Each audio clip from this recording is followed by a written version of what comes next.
Good morning from Sacred Space at Titania's Realm. The time is 10:55 a.m. on Saturday, the 31st of January 2026. Shabbat Shalom if you're of the Jewish persuasion or proclivities or joy and delight of that cultural motif. So we're 1 month in, the first month of this year, and 11 months to go, and time's rolling on rather rapidly, I find. But then I guess I've been keeping myself busy and distracted by making these daily vlogs, and then having to review them and upload them. All takes quite a few hours of my day. So time is flying by, and the mama tea is getting by. So I've woken up not feeling all that well. I've got a cold sore, which is a stress response, how my body reacts to stress. I knew sitting in that hospital, I thought, I'm going to get sick with something else, not just the skin cancer issues that I'm trying to resolve. So it is what it is, and I'm frustrated with myself that I get myself so stressed that I promptly have a physical reaction. But I guess I'm lucky it's only herpes simplex and not a fucking stroke or a heart attack, am I right?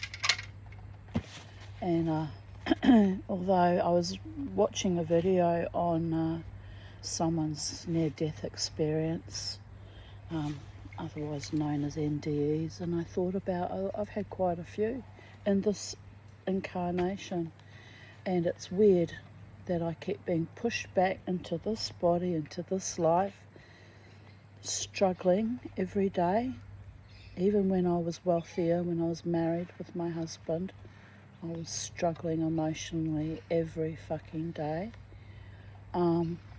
So money isn't the answer, assets isn't the answer.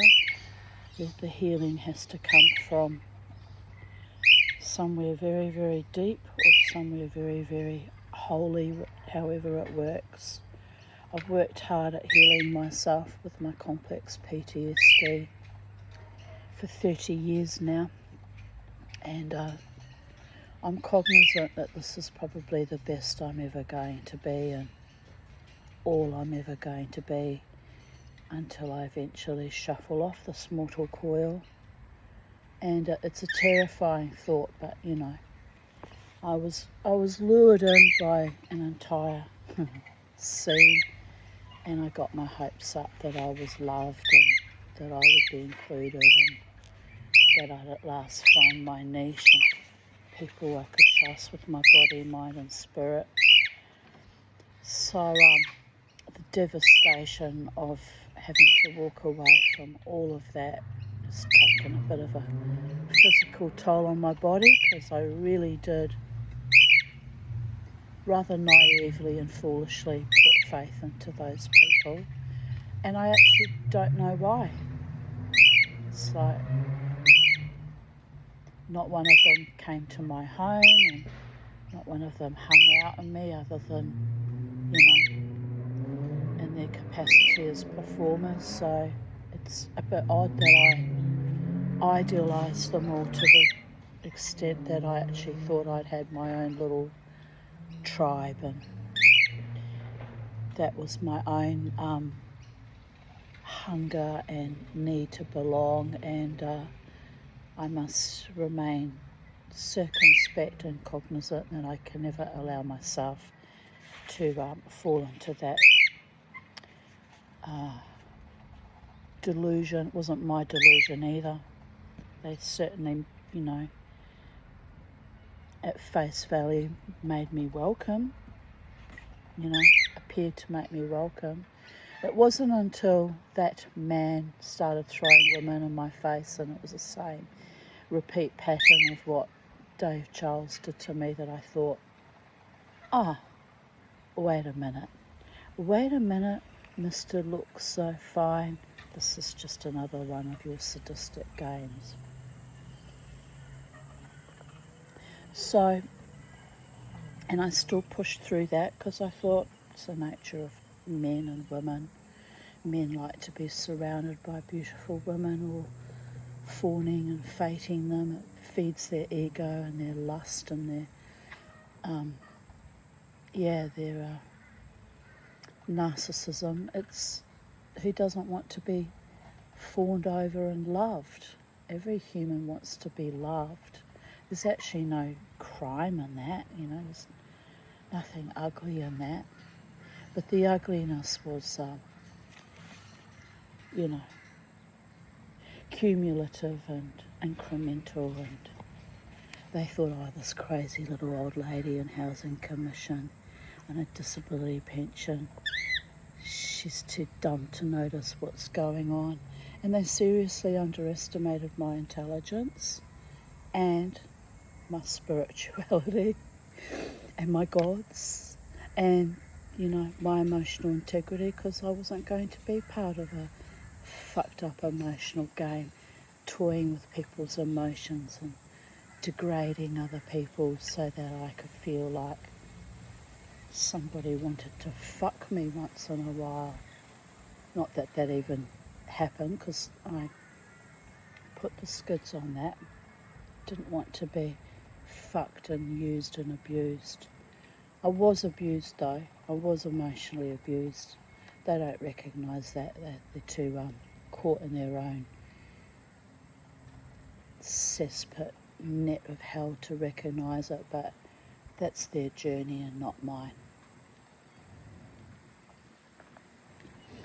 So I'll just take my herpes simplex and my skin cancers and my determination to find my own people, and who are invariably are just as broken as I am, because they're the only people that actually can understand me, that get where I come from and kind of speak my emotional language and can navigate my emotional landscape, and let the rest of the wannabe elitist, because they're really not.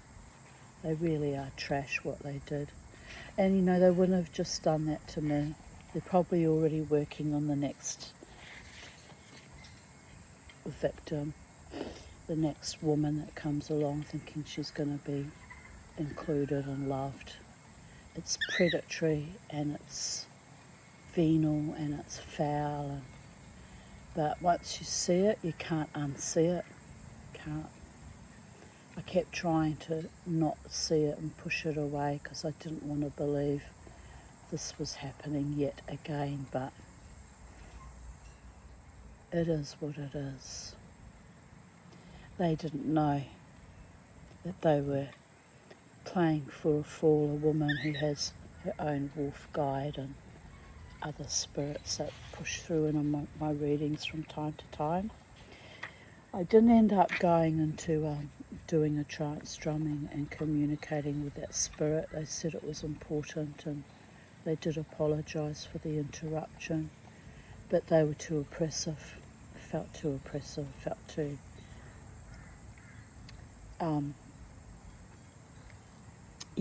felt too heavy weighing on my spirit, and I don't like that. So if I don't trust in a spirit, I'm not going to communicate with it. That goes for people, living people, as well as incorporeal spirits as well. One thing from all my many near deaths taught me: own your own body, mind and spirit. You have to live in it. It has to make sense to you. You have to find comfort and ease and peace being kind of trapped here in this physical form, on this plane of existence, surrounded by people that are quite frankly don't even know who they are, or not who they say they are, misrepresent, and it's a tragedy actually. But I had my friend Luke from Ecstatic Dance, thank you Luke, sent me a lovely song this morning. He's been sending me little messages to comfort me without even having verbally discussed with him what's going on in my life. But I guess he might be one of the few people that actually reads what I write in my Facebook and actually comprehends what it is I'm putting down. And so he's taken in recent days to just send me little messages of comfort. And I want to cry because it's very kind of Luke to do that for me, and an expression of recognition and of love. And there's not many out there that actually can do that without even anything being discussed, pick up on the vibe and respond accordingly. So I appreciate you, Luke. That's very kind of you. And we will dance again. I haven't danced with you for a long time, since Ecstatic Dance days. The last time we danced was at Five Rhythms, but I haven't been there for, gosh, must be nearly a year and a half, 2 years, because I was pouring all my psychic, spiritual energy into dancing for the bands that come to the Brooklyn Standard, and I would follow them. They invited me, one of the bands, so I would follow them to other venues until they decided that the new female, the new flavour of the month was to supplant me, and it turned savage, but that's okay. I had a good, happy 2 years, but I was pouring all my energy into those people, and so as a consequence I wasn't going to Five Rhythms. But yes, I may attend Five Rhythms in the near future because I need to dance as a shaman. It's very important to move energy through my body and reach catharsis and release. So I'll be dancing with you again sometime in the future, Luke. And at least I know he's only ever been respectful and kind towards me, and that I'm safe with him. So that is actually a powerful thing for a woman to know she's safe with a man who had a similar walk to her own and comprehends why she is the way she is. People of Earth. So I'll look forward to that. We'll carry on with chapter 10, the Pageant of Fireflies.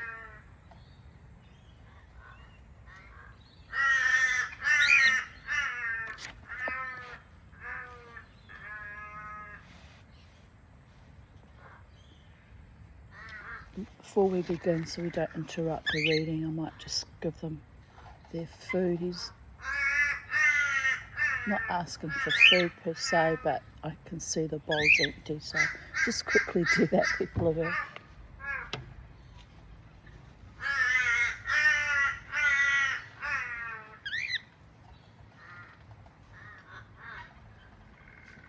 Alright, boy chick, come and get your food. Oh, there's two of you up there. Alright, come on.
Right, that's another little jobby done.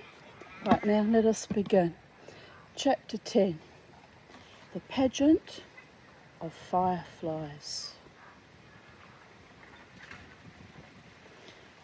Spring merged slowly into the long, hot, sun-sharp days of summer, sung in by cicadas, shrill and excited, making the island vibrate with their cries. In the fields, the maize was starting to fill out, the silken tassels turning from brown to butter blonde. When you tore off the wrapping of leaves and bit into the rows of pearly seeds, the juice would spurt into your mouth like milk. On the vines, the grapes hung in tiny clusters, freckled and warm. Freckled grapes?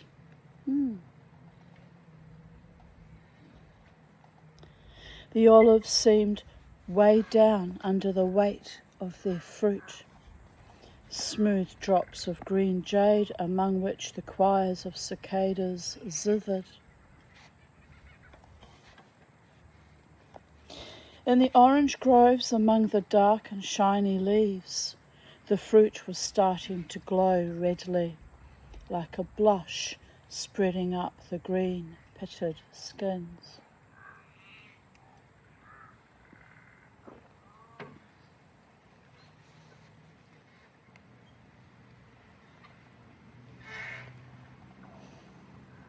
The birds are happy to be out today. They were stuck in the house yesterday, but they're happy today, very happy.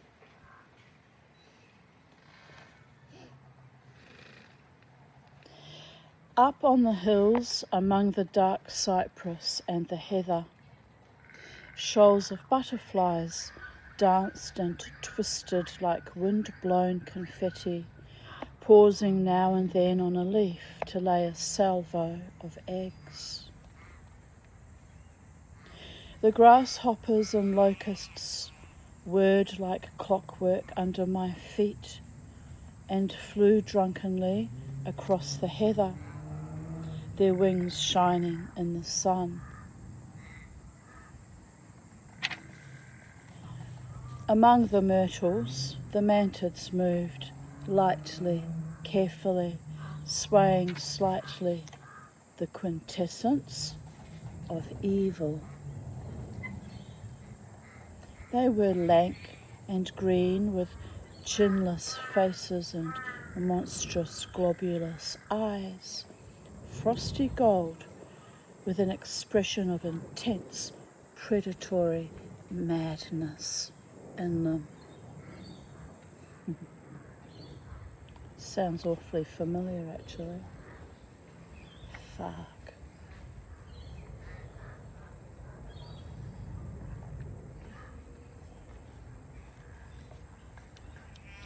The crooked arms with their fringes of sharp teeth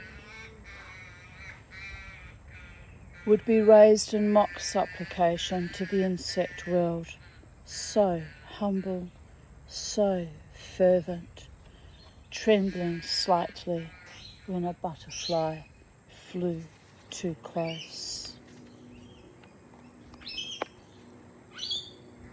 Towards evening, when it grew cooler, the cicadas stopped singing, their place being taken by the green tree frogs, glued damply to the lemon tree leaves down by the well. The lorikeets are here.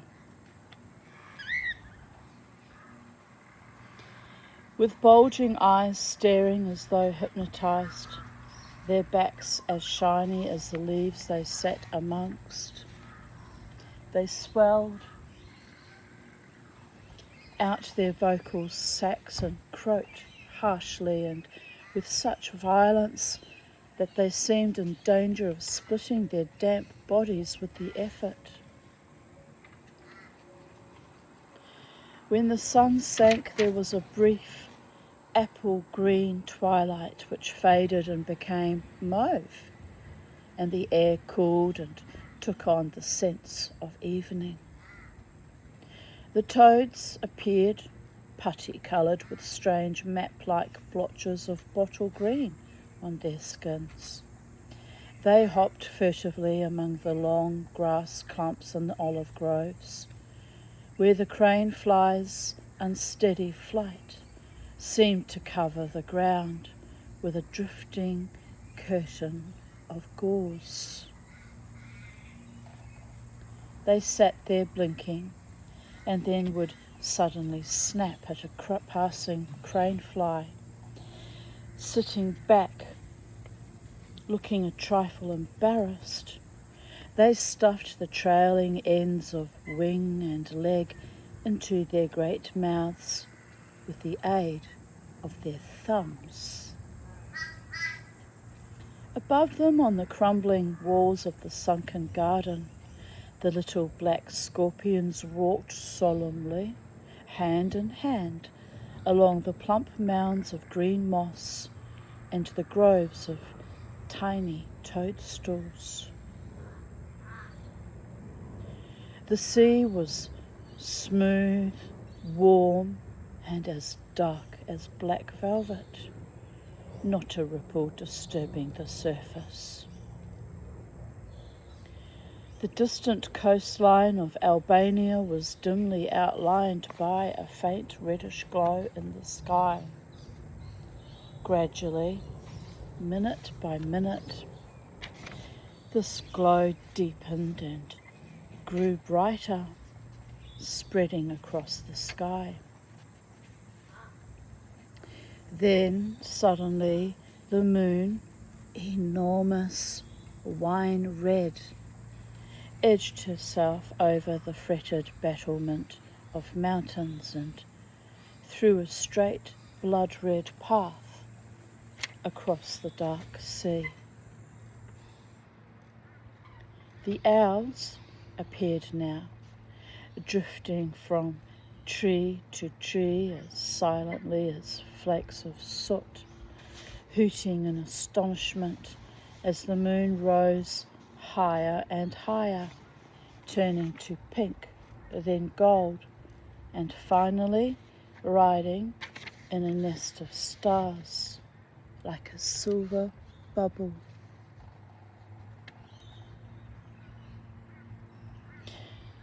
With the summer came Peter to tutor me, a tall, handsome young man, fresh from Oxford, with decided ideas on education which I found rather trying to begin with. But gradually the atmosphere of the island worked its way insidiously under his skin, and he relaxed and became quite human.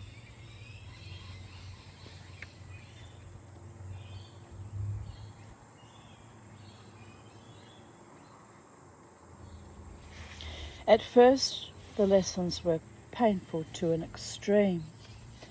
Interminable wrestling with fractions and percentages, geological strata and warm currents, nouns, verbs and adverbs. But as the sunshine worked its magic on Peter, the fractions and percentages no longer seemed to him an overwhelmingly important part of life, and they were gradually pushed more and more into the background. He discovered that the intricacies of geological strata and the effects of warm currents could be explained much more easily while swimming along the coast. While the simplest way of teaching me English was to allow me to write something each day, which he would correct. He had suggested a diary, but I was against this, pointing out that I already kept one on nature in which was recorded everything of interest that happened each day.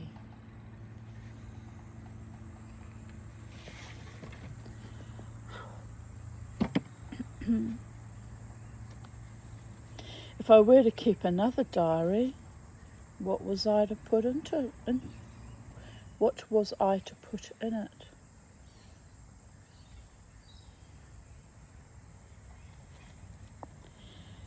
Peter could find no answer to this argument. I suggested that I might try something a little more ambitious and interesting than a diary. Diffidently, I suggested I write a book, and Peter, somewhat startled, but not being able to think of any reason why I should not write a book, agreed. So every morning I spent a happy hour or so adding another chapter to my epic stirring tale, which involved a voyage round the world with the family, during which we captured every conceivable kind of fauna in the most unlikely traps. I modelled my style on the boys' own paper, and so each chapter ended on a thrilling note, with Mother being attacked by a jaguar or Larry struggling in the coils of an enormous python. As sometimes these climaxes were so complicated and fraught with danger that I had great difficulty in extricating the family intact on the following day.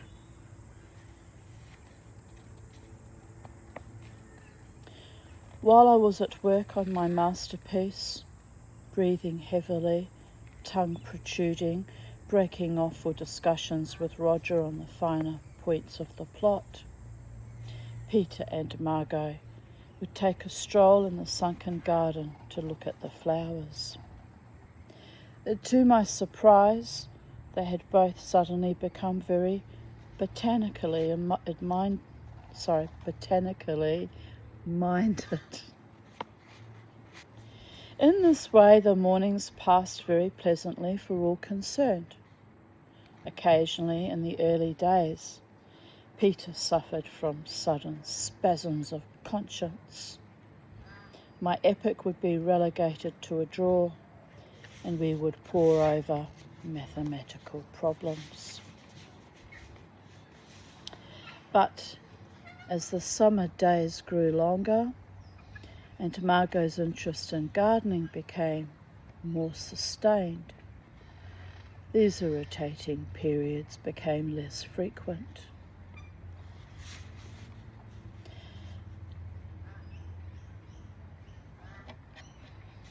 After the unfortunate affair of the scorpion, the family had given me a large room on the first floor in which to house my beasts, in the vague hope that this would confine them to one particular portion of the house. This room, which I called my study, and which the rest of the family called the bug house, smelled pleasantly of ether and methylated spirits.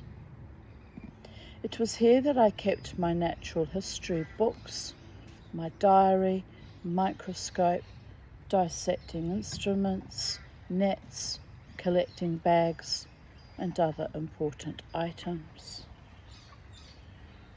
Large cardboard boxes housed my bird's egg, beetle, butterfly, and dragonfly collections, while on the shelves above were a fine range of bottles full of methylated spirits in which were preserved such interesting items as a four-legged chicken,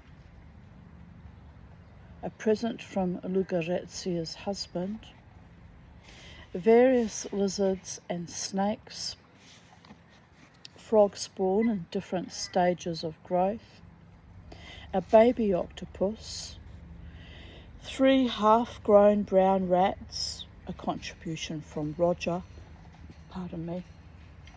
and a minute tortoise, newly hatched, that had been unable to survive the winter. The walls were sparsely but tastefully decorated with a slab slate containing the fossilized remains of a fish, a photograph of myself shaking hands with a chimpanzee, and a stuffed bat. I had prepared the bat myself without assistance, and I was extremely proud of the result. Considering how limited my knowledge of taxidermy was, it looked, I thought, extremely like a bat, especially if you stood at the other side of the room.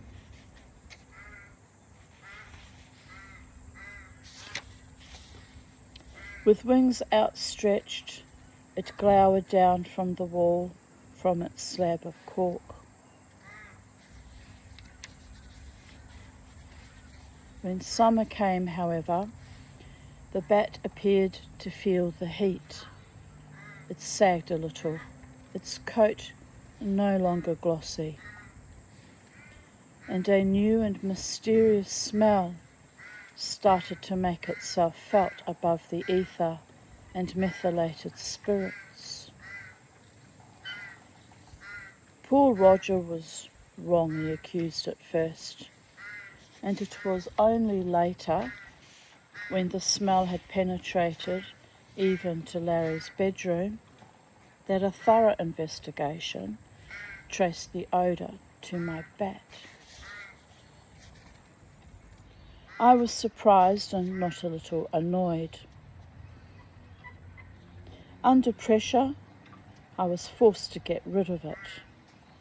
Peter explained that I had not cured it properly, and that if I could obtain another specimen, he would show me the correct procedure. I thanked him profusely, but tactfully suggested that we keep the whole thing a secret. I explained that I felt the family now looked with a suspicious eye on the art of taxidermy, and it would require a lot of tedious persuasion to get them into an agreeable frame of mind. My efforts to secure another bat were unsuccessful. Armed with a long bamboo, I waited for hours in the moon-splashed corridors between the olive trees, but the bats flickered past like quicksilver and vanished before I could use my weapon. But while waiting in vain for a chance to hit a bat, I saw a number of other night creatures which I would not otherwise have seen.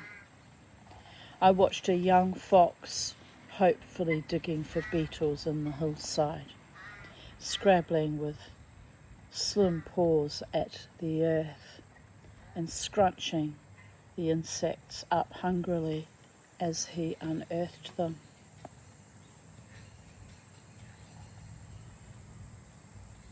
Once, 5 jackals appeared out of the myrtle bushes, paused in surprise at seeing me, and then melted away among the trees like shadows.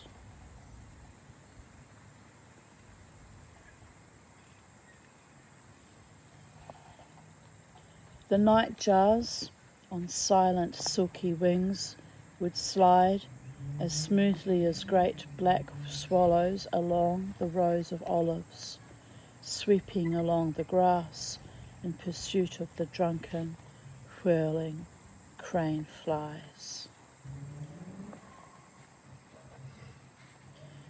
One night a pair of squirrel dormice appeared in the tree above me and chased each other in wild exuberance up and down the grove, leaping from branch to branch like acrobats, skittering up and down the tree trunks, their bushy tails like puffs of grey smoke in the moonlight.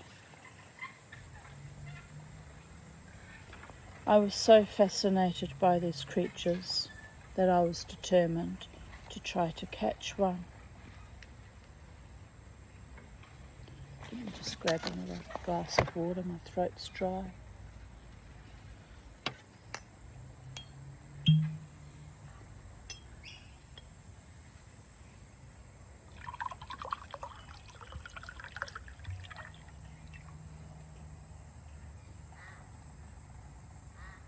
Grass needs mowing again. That's going to be another bloody stressor, isn't it? They did say the first week of February, so that should be sometime this week. I'll have to, I guess no, they said they would do it in the first week of February. So I'll just wait, and if I don't hear from them, I'll have to apply pressure. For the love of all the gods. Constantly having to apply pressure grinds my gears. But I'm sure it will get done. The man was in recovery from knee surgery, and he's a lovely man, so, you know, it'll get done, or they'll have to find someone else again.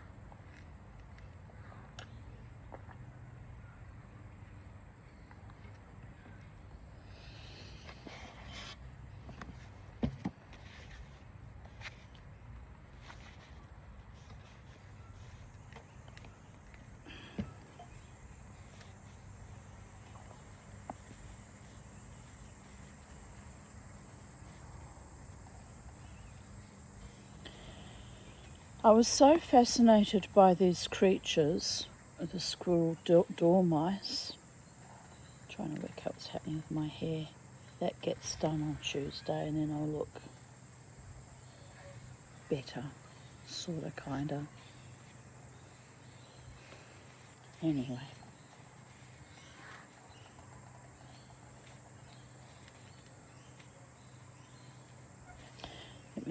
Let me read that again.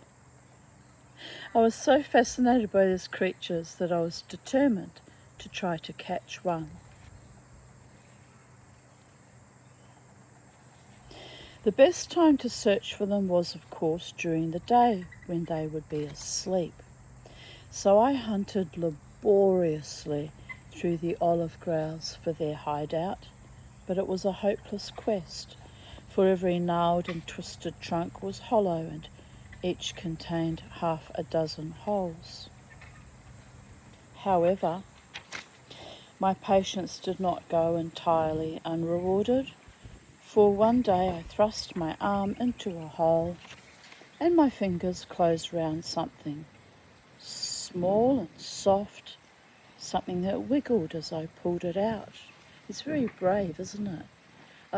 I'd be worried about putting my hand on a snake or something. The little Indian miners are swimming in the little swimming pool that I set up for them and the crow. And they're all darting and splashing and having a fabulous time. And shaking all the water off. Look, Bo and Kermie, that's what you should do in your bath. See what the Indian miners are doing? You could do that in your bathtub. No, Mama T, we like being dirty birds.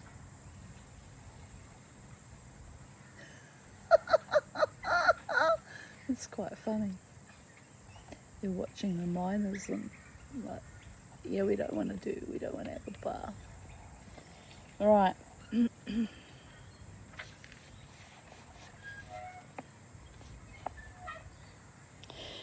At first glance, my capture appeared to be an outsized bundle of dandelion seeds, furnished with a pair of enormous golden eyes.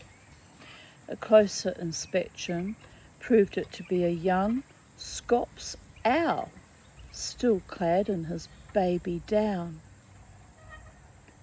We regarded each other for a moment, and then the bird, apparently indignant at my ill-mannered laughter at his appearance, dug his tiny claws deeply into my thumb, and I lost my grip on the branch so that we fell out of the tree together.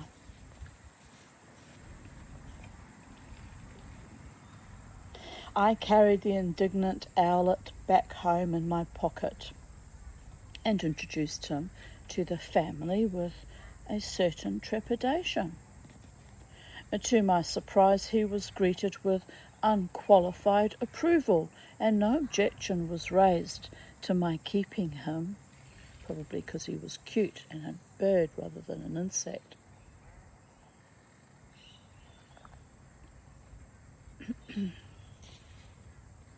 He took up residence in a basket kept in my study, and after much argument, he was christened Ulysses. From the first he showed that he was a bird of great strength of character and not to be trifled with, indeed. Although he would have fitted comfortably into a teacup, he showed no fear and would unhesitatingly attack anything and everyone, regardless of size. As we all had to share the room, I felt it would be a good idea if he and Roger got on intimate terms, so as soon as the owl had settled down, I performed the introductions by placing Ulysses on the floor and telling Roger to approach and make friends. Roger had become very philosophical about having to make friends with creatures that I adopted, and he took the appearance of an owl in his stride. Wagging his tail briskly in an ingratiating manner, he approached Ulysses, who squatted on the floor with anything but a friendly expression on his face. He watched Roger's approach in an unwinking stare of ferocity.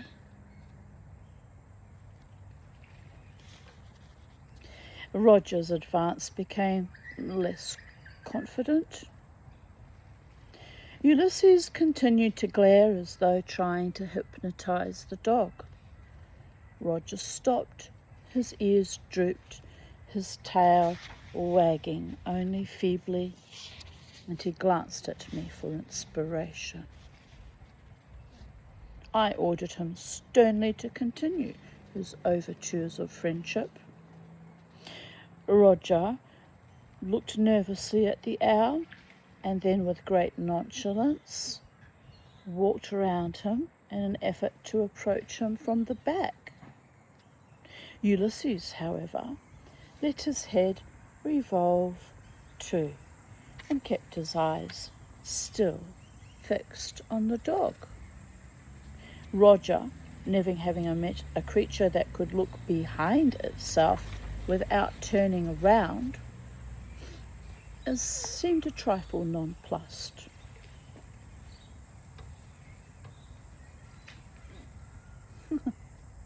Crow just flew down, chased off the Indian minor birds.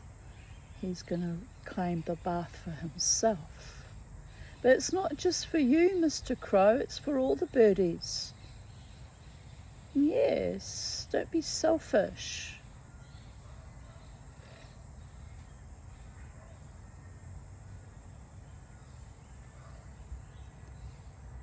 He's climbing over. He's drinking out of the pond now.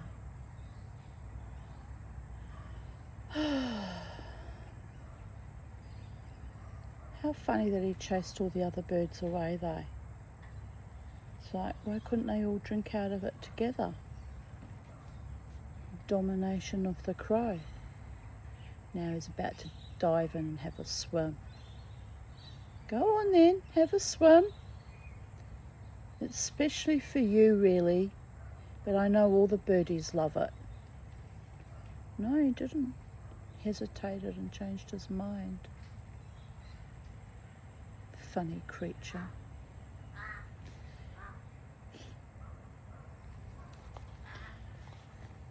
After a moment's thought, he decided to try the skittish let's all have a jolly game approach. He lay down on his stomach, put his head between his paws, and crept slowly towards the bird, whining gently and wagging his tail with abandon. Ulysses continued to look as though he were stuffed. Roger, still progressing on his stomach, managed to get quite close. But then he made a fatal mistake. He pushed the woolly face forward and sniffed loudly and interestedly at the bird. Now Ulysses would stand a lot, but he was not going to be sniffed at by a mountainous dog covered with black curls. He decided that he would have to show this ungainly and wingless beast exactly where he got off. He lowered his eyelids, clicked his beak, hopped up into the air, and landed squarely on the dog's muzzle, burying his razor-sharp claws in the black nose. Roger, with a stricken yelp, shook the bird off and retired beneath the table. No amount of coaxing would get him to come out until Ulysses was safely back in his basket.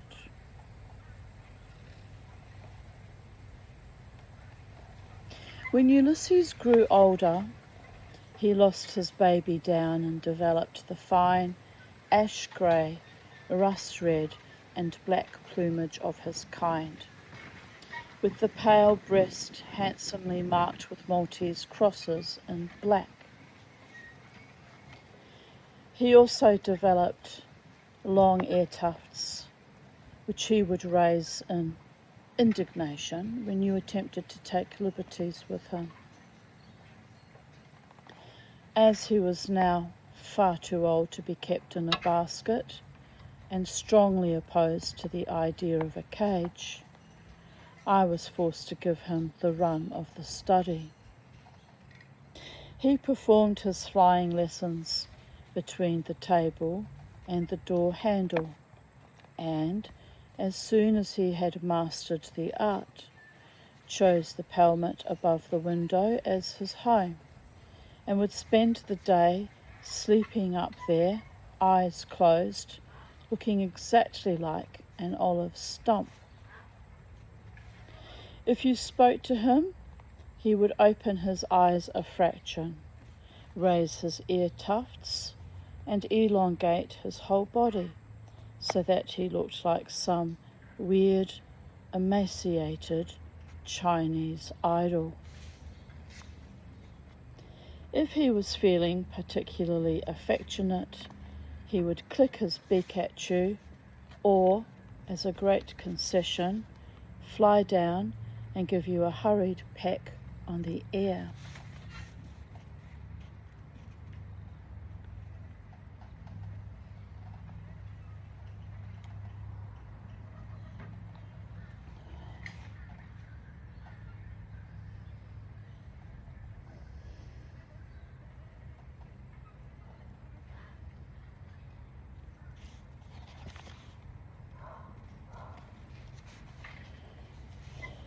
As the sun sank and the geckos started to scuttle about the shadowy walls of the house, Ulysses would wake up.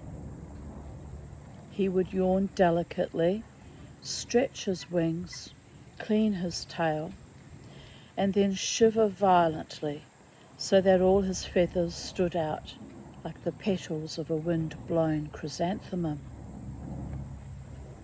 With great nonchalance, he would regurgitate a pellet of undigested food onto the newspaper spread below for this and other purposes. Having prepared himself for the night's work, he would utter an experimental "Tai-woo" to make sure his voice was in trim, and then launch himself on soft wings to drift round the room as silently as a flake of ash and land on my shoulder. For a short while he would sit there, nibbling my ear,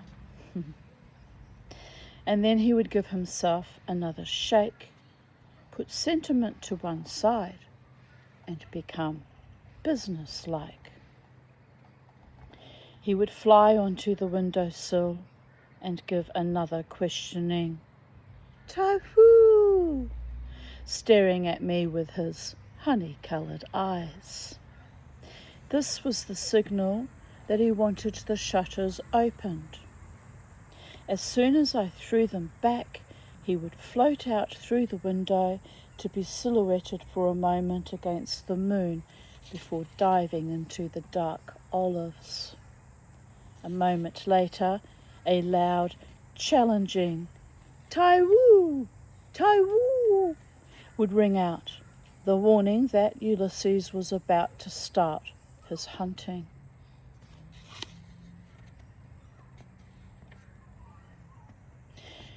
The length of time Ulysses spent on his hunts varied. Sometimes he would swoop back into the room after only an hour, and on other times he would be out all night. But wherever he went, he never failed to come back to the house between 9 and 10 for his supper. If there was no light in my study, he would fly down and peer through the drawing room window to see if I was there. If I was not there, he would fly up the side of the house again to land on my bedroom windowsill and tap briskly on the shutters until I opened them and served him with his saucer of mince or chopped chicken's heart or whatever delicacy was on the menu that day.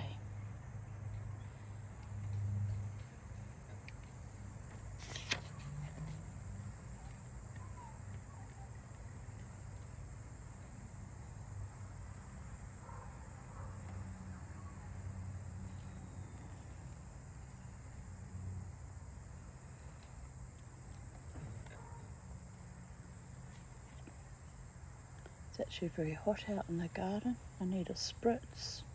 I'm just going to get the spritz bottle. Oops.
Gave the birdie boys a bit of a spritz too.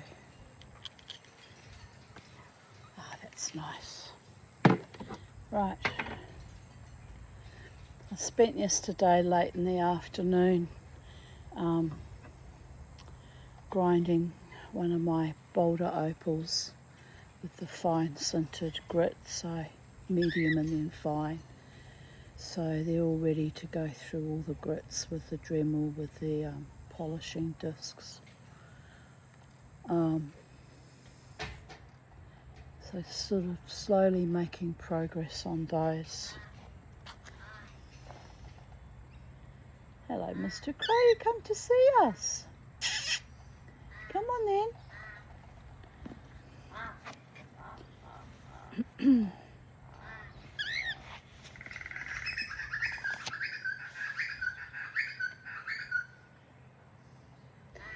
When the last gory morsel had been swallowed, he would give a soft, hiccuping chirrup, sit meditating for a moment, and then fly off over the moon-bright treetops. Since he had proved himself an able fighter, Ulysses became fairly friendly towards Roger, and if we were going down for a late evening swim, I could sometimes prevail upon him to honour us with his company. He would ride on Roger's back, clinging tight to the black wool if, as occasionally happened, Roger forgot his passenger and went too fast, or skittishly jumped over a stone. Ulysses' eye would blaze, his wings would flap in frantic effort to keep his balance, and he would click his beak loudly and indignantly until I reprimanded Roger for his carelessness. On the shore, Ulysses would perch on my shorts and shirts,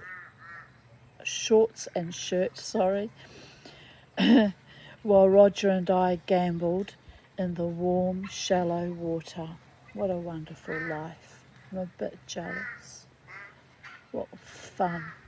An owl, pet, and a dog friend, and the water to gamble in. The crows are eating now, but they really only eat the corn.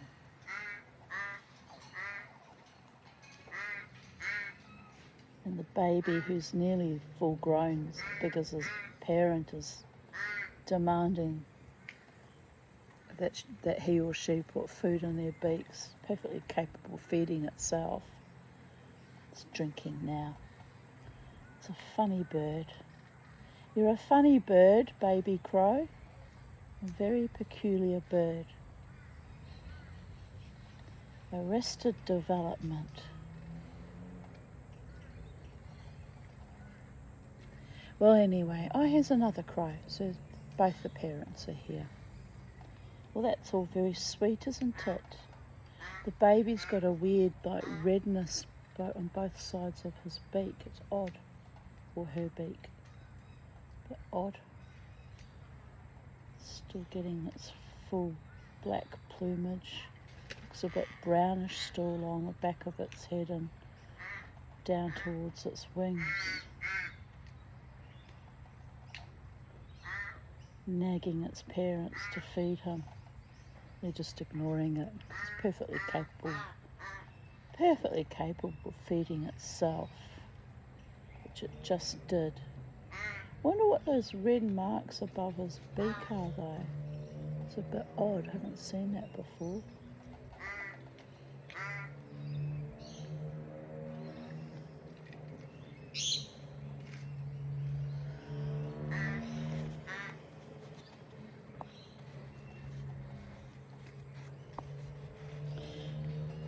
Ulysses would watch our antics with round and fairly disapproving eyes, sitting up as straight as a guardsman.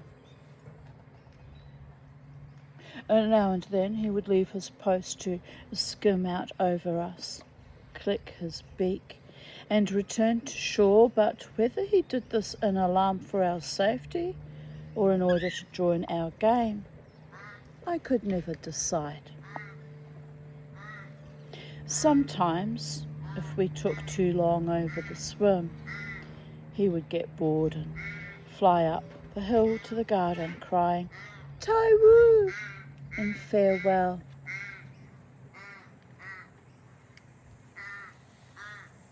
Stop being an annoying baby. So demanding.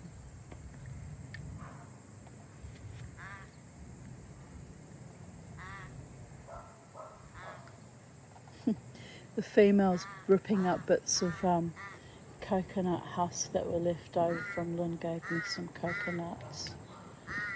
And she's packing and pulling it up, probably considering putting it in their nest, am I right?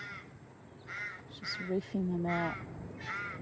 But I don't really mind. The birds need to do what they need to do.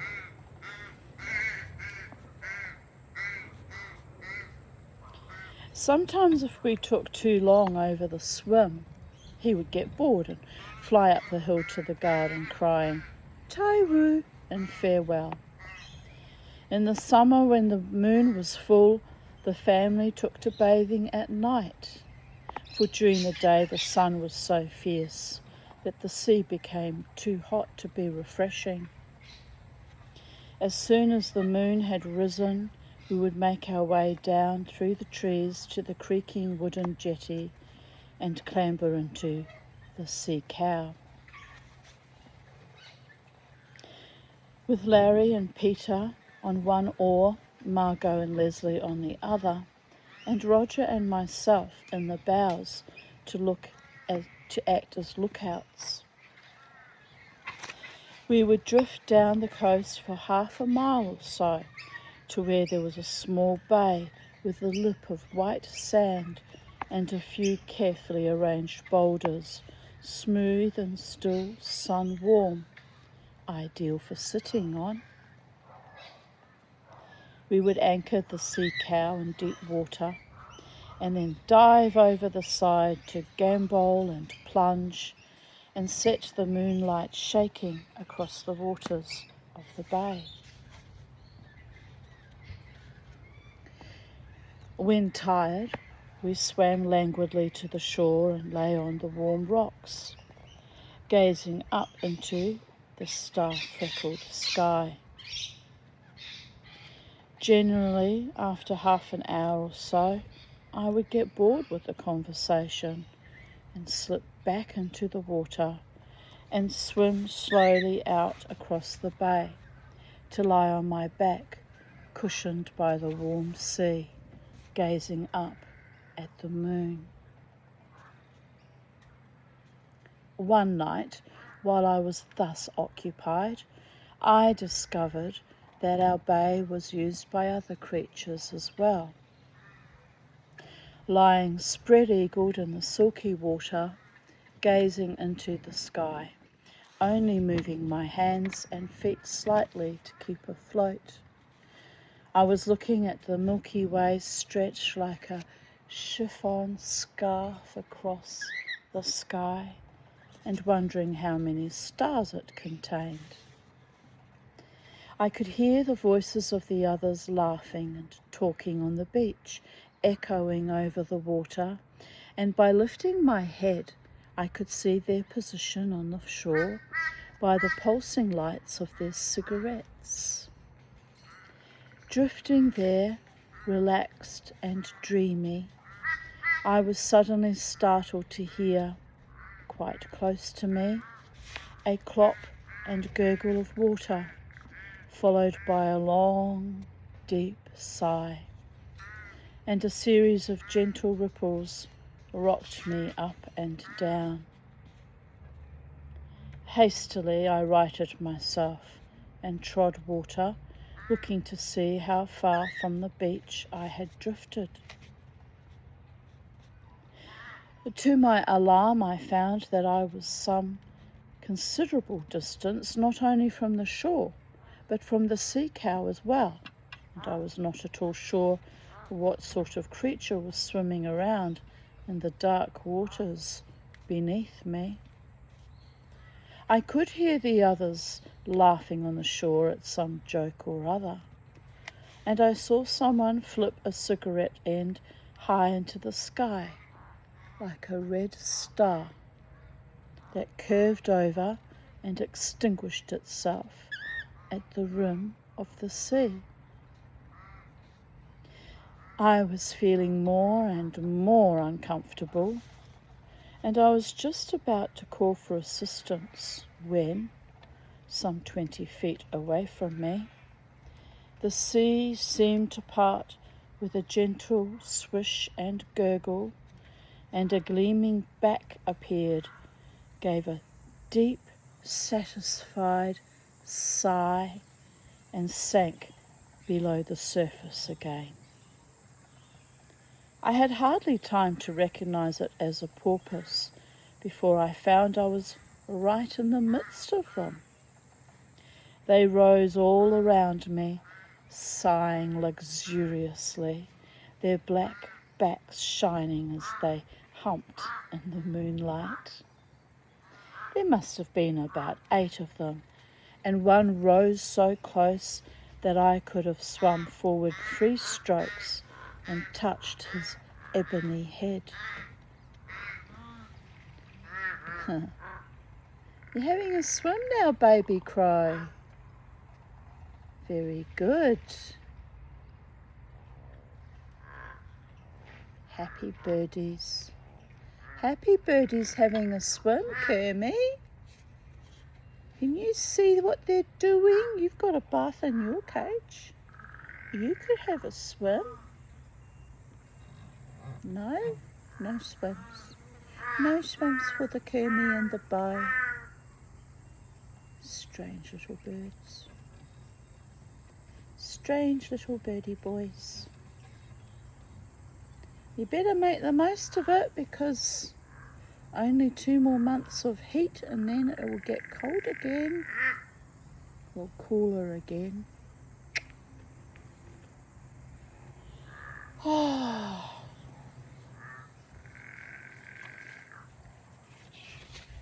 What you doing, handsome boy? You coming to see the mama tea? Oh, you're a beautiful boy, aren't you, Bo? You're a beautiful Bo. Very much so a beautiful Bo. I wouldn't get on the swing while Kermie's there. You know he'll attack you if you do. He thought about it. Then he thought about it again.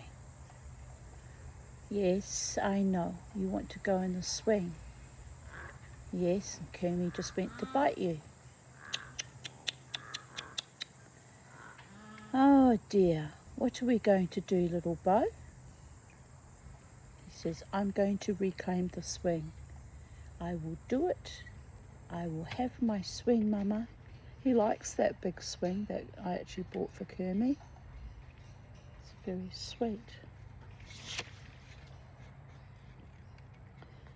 Right. The other crow, that parent crow's having a swim now.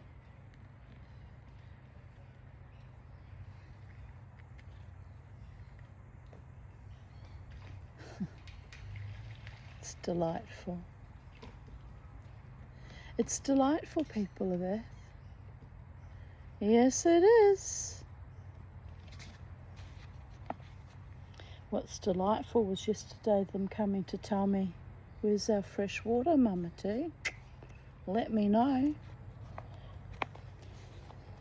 I live in perfect harmony here with the birds.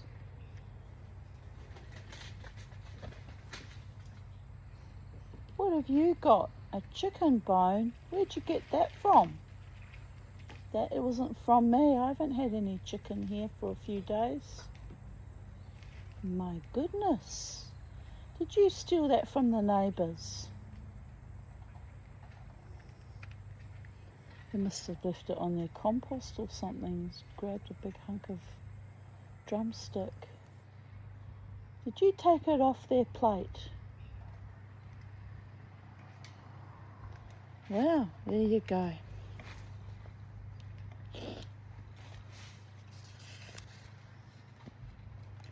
Oh, he's carrying a piece of chicken to give to the baby.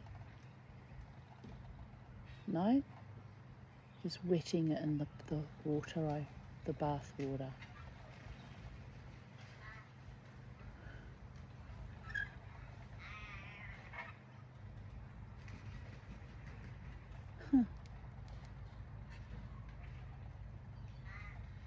Gave it to the baby. Good mother. You're a good mother. Yes, you are. She says, that kid is driving me nuts. I know. It's like that when you're a mother. Isn't it, boys? They said, we don't know. We're boys. We haven't got a girlfriend. We're not fathers. We're missing all our emotional, physical, spiritual development, being 2 little birdie boys stuck with you, Mama T. It's not so bad, is it? At least you've got each other now and you can sit in the same cage together and hang out. I know. I know, little boy. Right, where were we? Throwing cigarette butts into the sea like a red star that extinguished itself at the rim of the sea. I was feeling more and more, oh no, we were past that. He was swimming amongst the dolphins.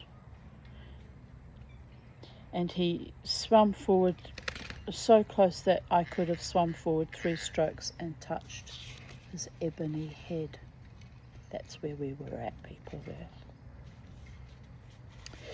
Heaving and sighing heavily, they played across the bay, and I swam with them, watching fascinated as they rose to the surface, crumpling the water, breathed deeply, and then dived beneath the surface again, leaving only an expanding hoop of foam to mark the spot.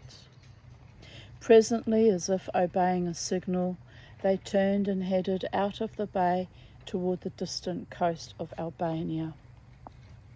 And I trod water and watched them go, swimming up the white chain of moonlight, backs agleam as they rose and plunged with heavy ecstasy in the water as warm as fresh milk.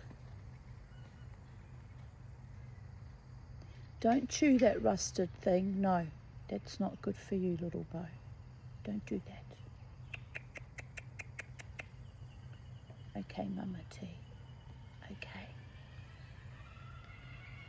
You want to see what he's doing? It's a funny little mite, isn't he? Look at you sitting up there. Look at you. On the ladder. You like that ladder better than the smaller one you have in your cage? He says, yes, we've got to go large, Mama T. We like things to be safe and secure and large. Right. No. Don't chew that. Why are you chewing that, you mad bird? Look, I have to spritz you.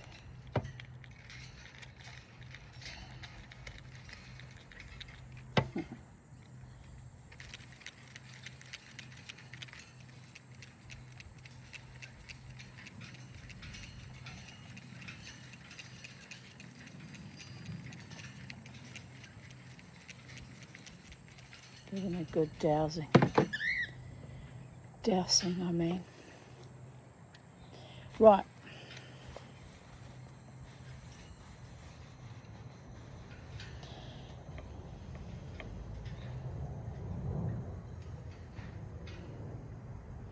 Behind them they left a trail of red bubbles that rocked and shone briefly like miniature moons before vanishing under the ripples.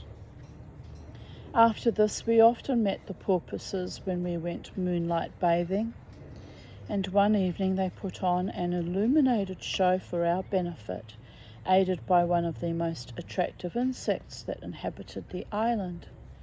We had discovered that in the hot months of the year the sea became full of phosphorescence. So beautiful.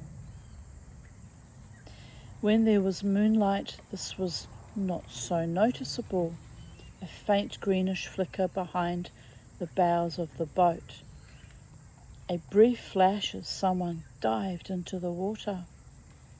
We found that the best time for the phosphorescence was when there was no moon at all. Another illuminated inhabitant of the summer months was the firefly. These slender brown beetles would fly as soon as it got dark, floating through the olive groves by the score, their tails flashing on and off, giving a light that was greenish white, not golden green as the sea was. Again, however, the fireflies were at their best when there was no bright moonlight to detract from their lights. Strangely enough, we would never have seen the porpoises, the fireflies, and the phosphorescence acting together if it had not been for Mother's bathing costume. For some time Mother had greatly envied us our swimming, both in the daytime and at night. But as she pointed out when she suggested she join us, she was far too old for that sort of thing. Oh, that's preposterous, isn't it? Eventually, however, under constant pressure from us, Mother paid a visit into town and returned to the villa, coyly bearing a mysterious parcel. Opening this, she astonished us all by holding up an extraordinary, shapeless garment of black cloth, covered from top to bottom with hundreds of frills and pleats and tucks. "Well, what do you think of it?" Mother asked. We stared at the odd garment and wondered what it was for. "What is it?" asked Larry at length. "It's a bathing costume, of course," said Mother. "What on earth did you think it was?" "Looks to me like a badly skinned whale," said Larry, peering at it closely. "You can't possibly wear that, Mother," said Margot, horrified. "Why, it looks as though it was made in 1920. "What are all those frills and things for?" asked Larry with interest. "Decoration, of course," said Mother indignantly. "What a jolly idea! Don't forget to shake the fish out of them when you come out of the water." "Well, I like it anyway," Mother said firmly, wrapping the monstrosity up again. "And I'm going to wear it." "You'll have to be careful you don't get waterlogged with all that cloth around you," said Leslie seriously. "Mother, it's awful. You can't wear it," said Margot. "Why on earth didn't you get something more up to date? When you get to my age, dear, you can't go around in a two-piece bathing suit. You don't have the figure for it." "I'd love to know what sort of figure that was designed for," remarked Larry. "You really are hopeless, Mother," said Margot despairingly. "But I like it." "I'm not asking you to wear it," Mother pointed out belligerently.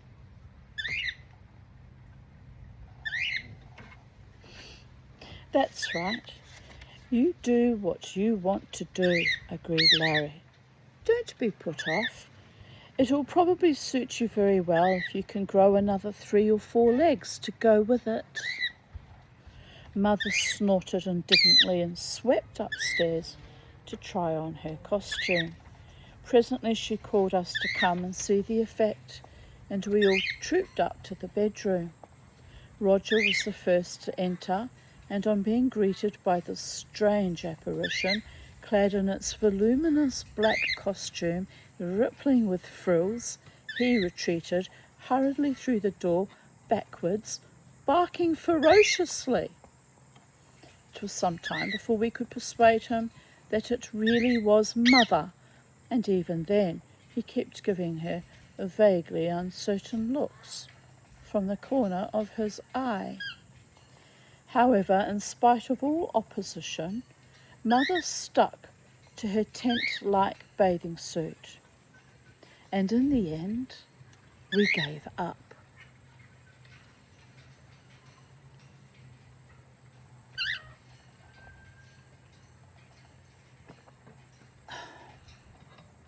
"You're very playful today, boys."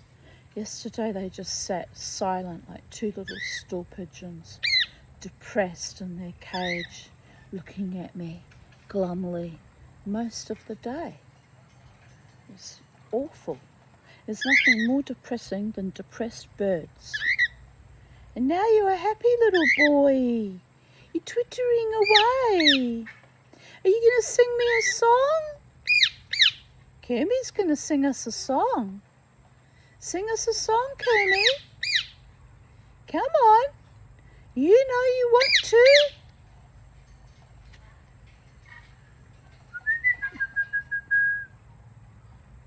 Are you ready?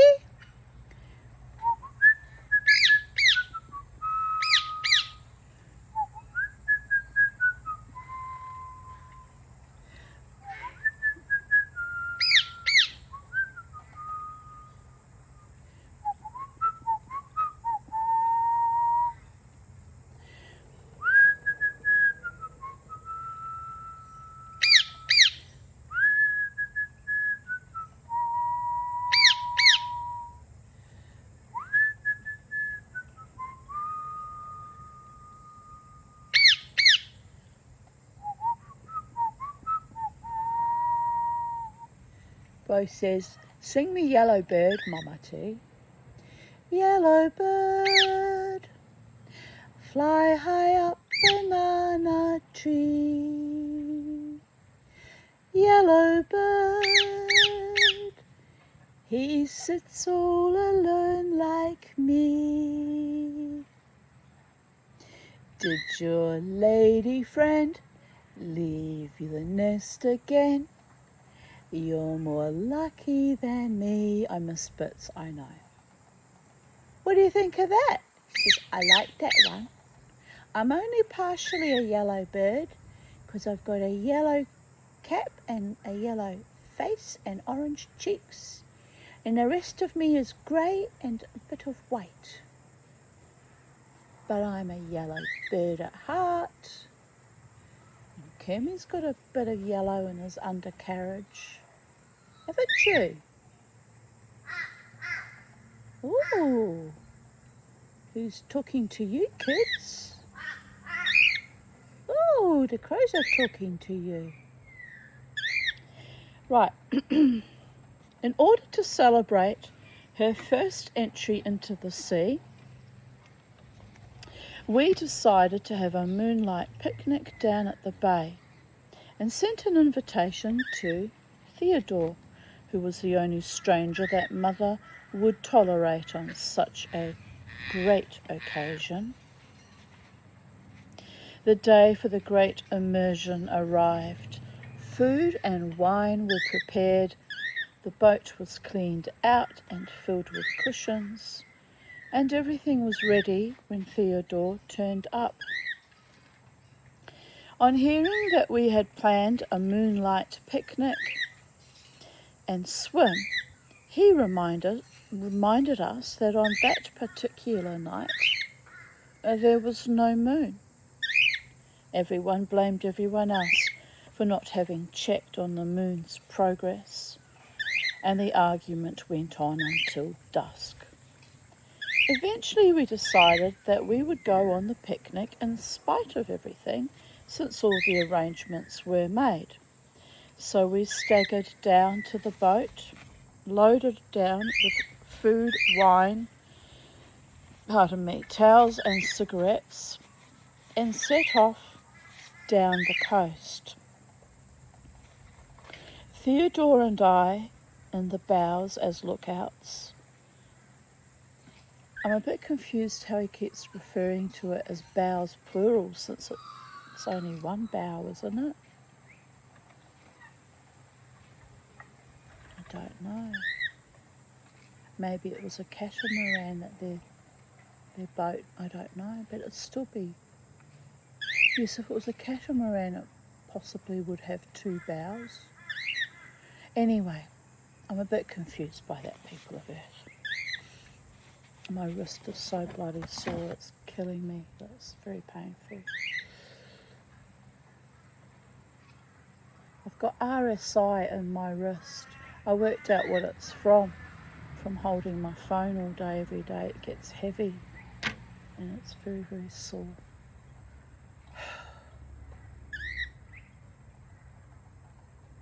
I need to be in the ocean. What's today? Saturday. Tomorrow's Sunday. I'm going to that musical thing from 2 till 5. I guess if I got up early in the morning, I could take myself off to the sea for a few hours. But then I don't like to do two things in one day because it's stress-inducing and I have to organise time frames.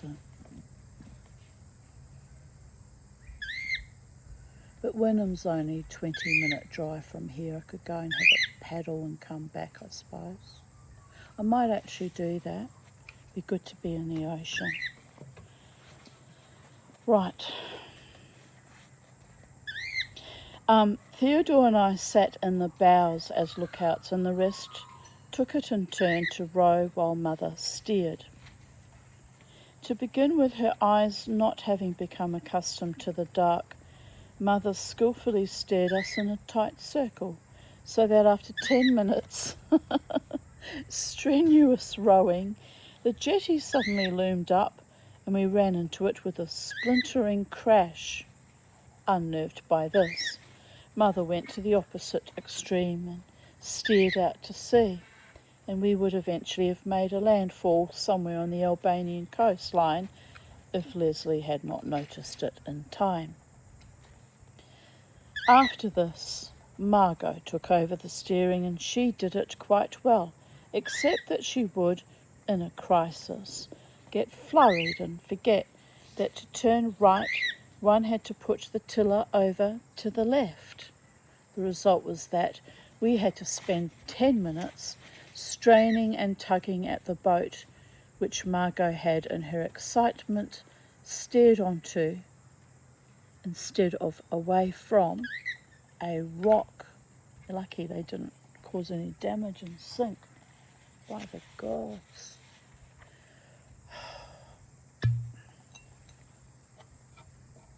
Lynn Robertson.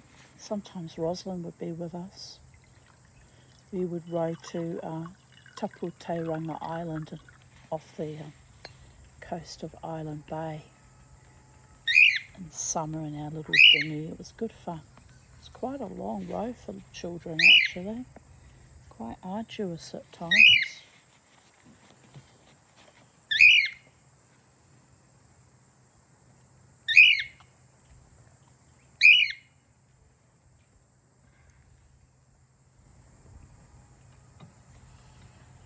What you doing, Birdie boys? Kumi's eating his sunflower seeds, which is his favourite thing to do. Happy birdie boys. Happy birdie boys. Right. Taken all round, it was an auspicious start to Mother's first bathe. Eventually we reached the bay, spread out the rugs on the sand, arranged the food, battled the battalion of wine bottles in a row in the shallows to keep cool. Placed the battalion of wine bottles in a row in the shallows to keep cool, and the great moment had arrived. Amid much cheering, Mother removed her housecoat and stood revealed in all her glory. Clad in the bathing costume, which made her look, as Larry pointed out, like a sort of marine Albert Memorial.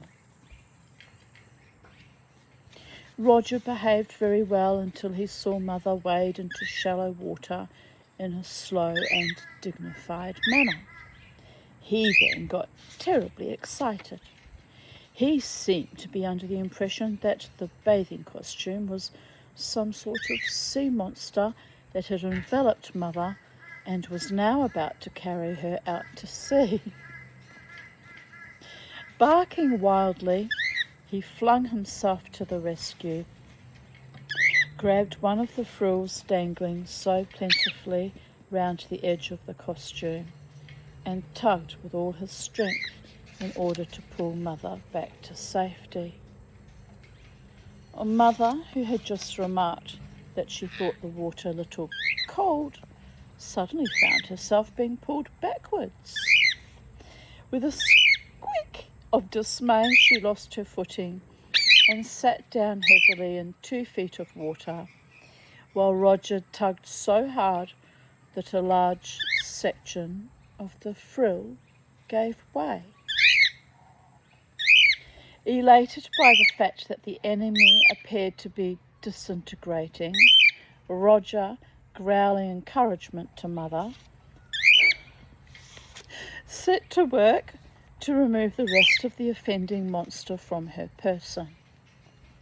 We writhed on the sand, helpless with laughter, while Mother sat gasping in the shallows, making desperate attempts to regain her feet, beat Roger off, and retain at least a portion of her costume.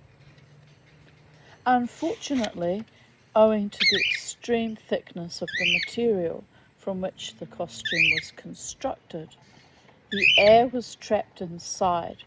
The effect of the water made it inflate like a balloon, and trying to keep this airship of frills and tucks under control added to Mother's difficulties. In the end, it was Theodore who shooed Roger away and helped Mother to her feet. Eventually, after we had partaken of a glass of wine to celebrate and recover from what Larry referred to as Perseus's rescue of Andromeda, we went in to swim, and Mother sat discreetly in the shallows, while Roger crouched nearby, growling ominously at the costume as it bulged and fluttered round Mother's waist.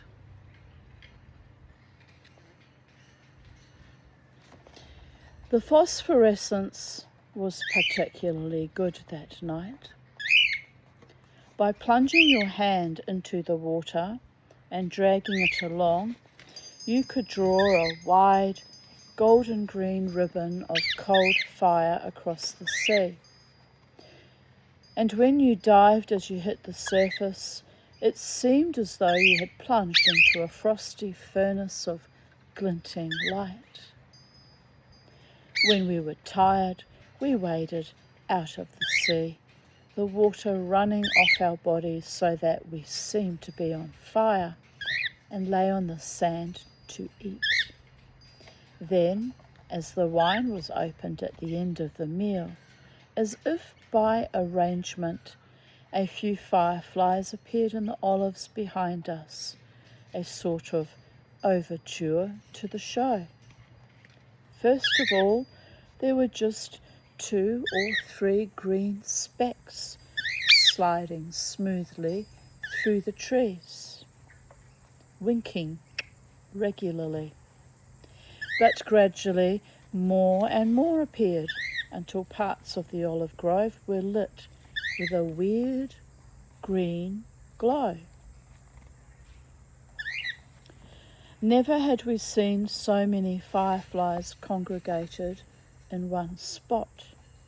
They flicked through the trees in swarms. They crawled on the grass, the bushes, and the olive trunks. They drifted in swarms over our heads and landed on the rugs like green embers. Glittering streams of them flew out over the bay, swirling over the water, and then, right on cue, the porpoises appeared, swimming in line into the bay, rocking rhythmically through the water, their backs as if painted with phosphorus. In the centre of the bay they swam round, diving and rolling, occasionally leaping high in the air and falling back into a configuration of light. With the fireflies above and the illuminated porpoises below, it was a fantastic sight.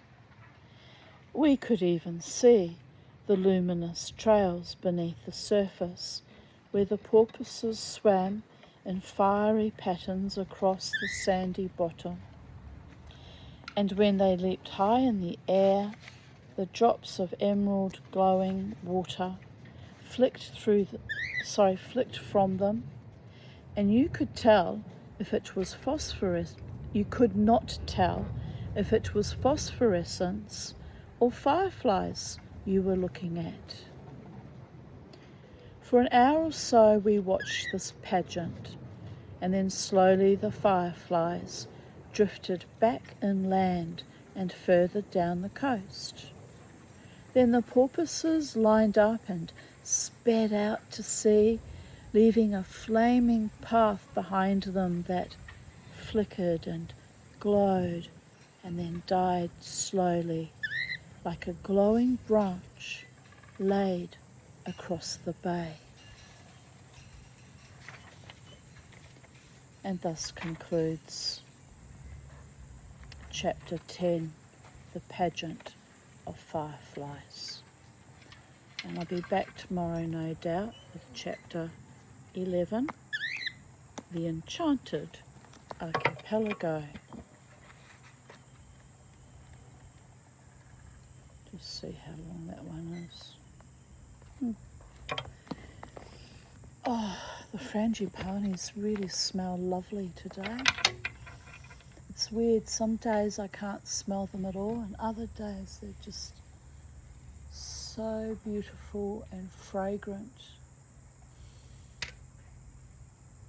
and quite lovely. So there you go, people of Earth. Have a beautiful day wherever you are in the space-time continuum.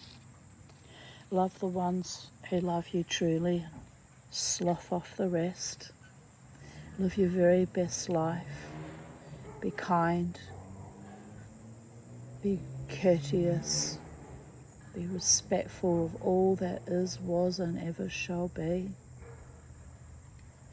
But don't suffer fools and inclement tools. And remember, as always, to never ever let the bastards grind you down. And wherever you are on planet Earth, enjoy nature. It's a wonderful teacher and holds such exquisite beauty and is life affirming and soul sustaining. It's probably the reason why I was cast back to this body 15 or so times. It's a strange existence. Very strange existence. But